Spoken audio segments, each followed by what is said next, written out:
Simula na ngayong araw ang pitch black exercises sa Darwin, Australia. Lalawakan niyan ng Pilipinas at iba pang bansa. Nilinaw ng Philippine Air Force na walang kinalaman sa issue sa West Philippine Sea ang paglahok nila sa pitch black exercises. May unang balita si Chino Gaston.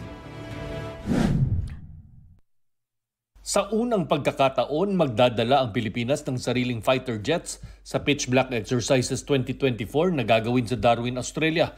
Tampok sa military exercise ang mga interoperability flights, night flying, simulated aerial attacks at pag-interdict o salubong sa mga unidentified aircraft na papasok sa airspace ng bansa.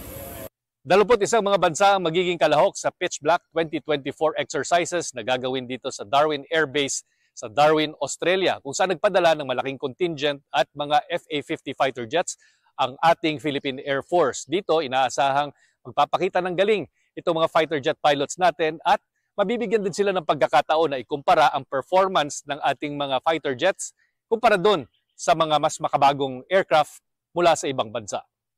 Sabado dumating lula ng Royal Australian Air Force KC-30 transport aircraft ang mga crew at maintenance personnel para sa mga FA-50 fighter jets. Dumating na rin ang mga contingent ng Italian Air Force at kanilang mga fighter jets. Darating din ang mga fighter jets mula US, UK, Japan, India, Canada, France, Germany at iba pa. Ang mga fighter jets ng Pilipinas, paparating pa lang. Halos 200 tauhan ng Philippine Air Force ang makikilahok sa pagsasanay. Paglilinaw ng Philippine Air Force, walang kinalaman ang paghahanda sa pitch black sa tensyon sa pagitan ng China at Pilipinas sa West Philippine Sea.